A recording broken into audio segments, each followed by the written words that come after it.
looking at Think and Grow Rich by Napoleon Hill. And it's a combined knowledge about how to become successful from some of the greatest minds of the 20th century. Every time I remind myself that Napoleon Hill spent 30 years interviewing many, many great men, and we get all this wisdom. And I've been playing to you the Earl Nightingale's recording on Think and Grow Rich, which is a very, very small summary, actually, of his introduction to the book by Napoleon Hill. But at least it gives us a checklist. Okay.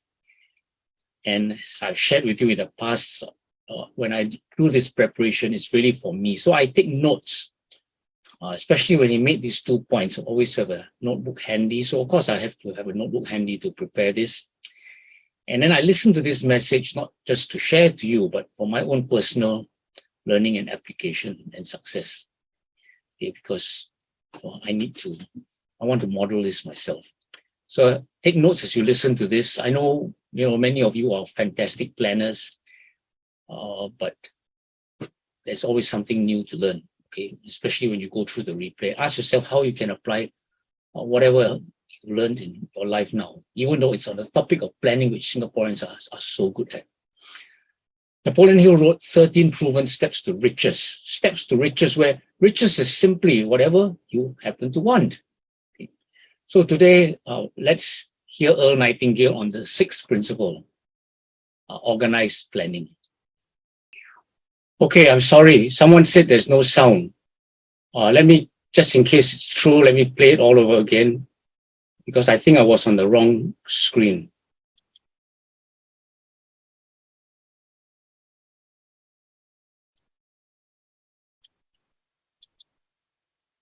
Sixth principle is organized planning. You have decided on your desire, your goal. Now let's organize the plan for its accomplishment right on schedule. Let me quote again from Think and Grow Rich. You have learned that everything man creates or acquires begins in the form of desire. The desire is taken on the first lap of its journey from the abstract to the concrete in the workshop of the imagination, where plans for its transition are created and organized. Earlier, you were instructed to take 6 definite practical steps as your first move in translating the desire for whatever you want into its physical equivalent. One of these steps is the formation of a definite practical plan or plans through which this transformation may be made. 1.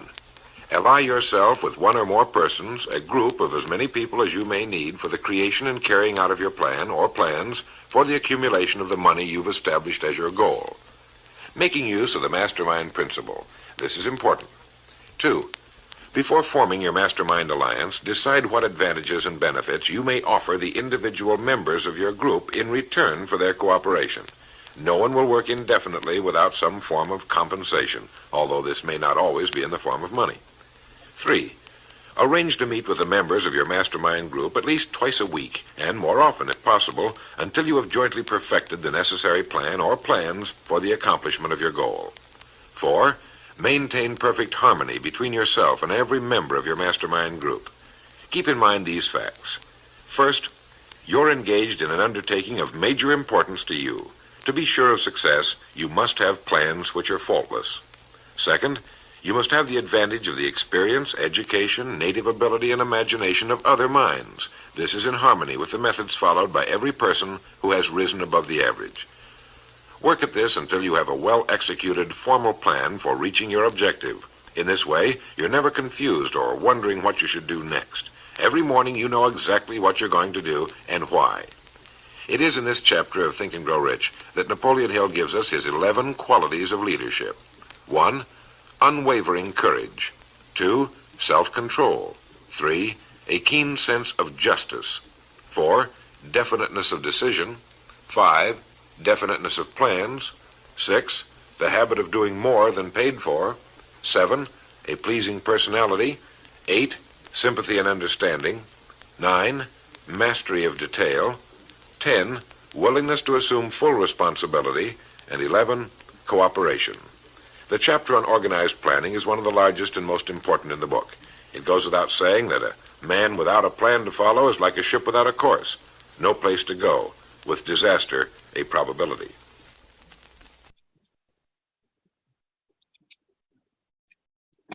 Okay, so that was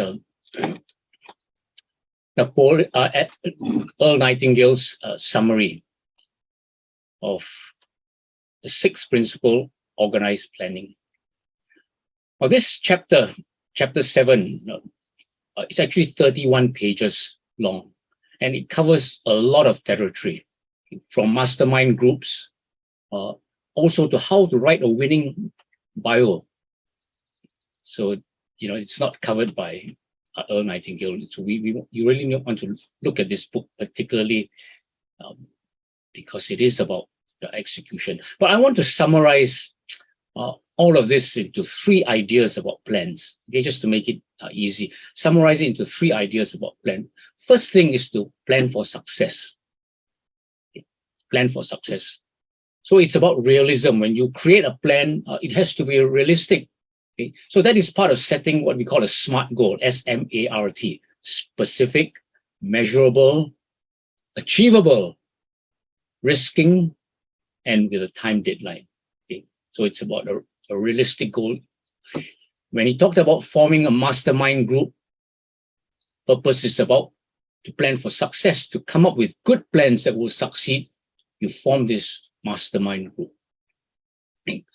And that's something that you hear Ellen Gao talk a lot about in OTG, forming a mastermind. Dan McConaughey talks about forming a mastermind. And also, don't be afraid of seeking professional and expert advice. You may be doing the new skin business, but if you want to sell your property, you want to buy stocks, talk to experts in this area. Okay. So the first idea is to plan for success. The second important idea is to plan for failure. Organized planning is about expecting failure. So you have to be willing to modify your plans. We talked about mastery being a journey. So a plan is actually a project in continuous evolution. Trial and error is the key. And the earlier you understand this, the earlier you will actually start trying.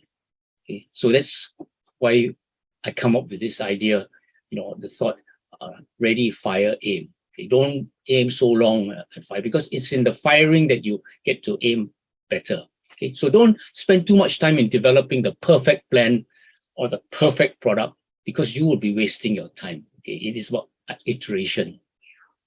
Thomas Edison, of course, is the classic example. Many attempts before you found the perfect light bulb. So these first 2 points have to do with execution, have to do with the doing. Okay. The third key idea is actually the person behind the plan. This is about the being. So the first 2 points have to do with the doing. Third point has to do with the being.